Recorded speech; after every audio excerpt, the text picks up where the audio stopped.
Latino Oklahomans are set to rally against a law criminalizing people in the state without legal immigration status. Residents in northeast Oklahoma are pushing back against a proposed wind energy farm, and Oklahoma City Public Schools names a new superintendent.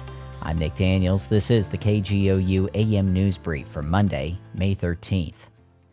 Latino Oklahomans are raising the volume of their opposition to a recently passed law criminalizing people in the state without legal immigration status.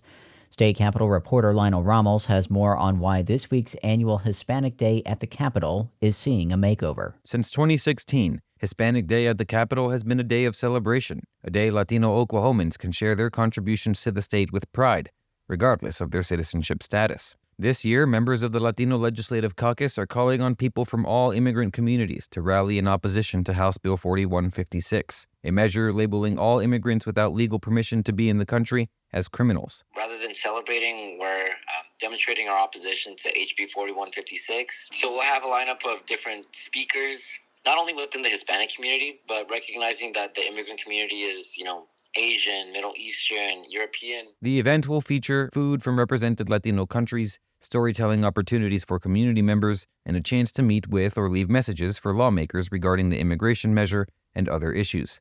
I'm Lionel Ramos. The Oklahoma City Public Schools Board of Education named a new superintendent Saturday. The board unanimously approved Dr. Jamie C. Polk to lead the district. During a news conference, Polk shared her passion for education, highlighting over 3 decades of experience. I enjoy helping people, empowering them to be the best that they can be it the students or the teachers or the leaders. It's my job to empower them to be what they can be. Polk has served as the district's assistant superintendent of elementary schools since 2019. Prior to that, she held various leadership roles at Lawton Public Schools. Polk replaces Sean McDaniel, who announced his resignation in February. McDaniel will end his tenure at the end of June. Some Northeast Oklahomans are pushing back against proposed wind energy projects in Craig and Delaware counties. John Spence lives on a nearby ranch his family has owned for 6 generations. He says some of his neighbors have leased their properties to the wind farm. That's the best way to stop wind turbines is nobody sign up. But unfortunately, in my case, I had 3 landowners that compromised about 10,000 acres. Non-residents, don't live there, I aren't going to have to live with them, signed up. Spence is worried about how the wind turbine's low-frequency sound could affect nearby people and animals.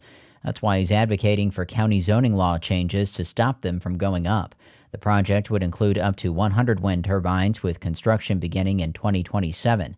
The company behind the project estimates it would generate enough electricity to power around 100,000 homes. In sports, the Oklahoma City Thunder are down 2-1 in their NBA playoff series with the Dallas Mavericks.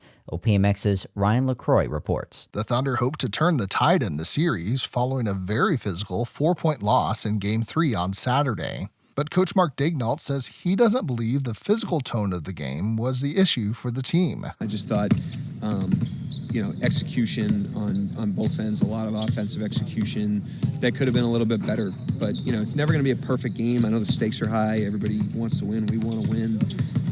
But you also aren't going to be perfect. You got to be able to play through the imperfections of the game. Just got to be a little bit better, and that's our challenge. Game 4 against the Mavericks tips off in Dallas at 8:30 tonight on TNT.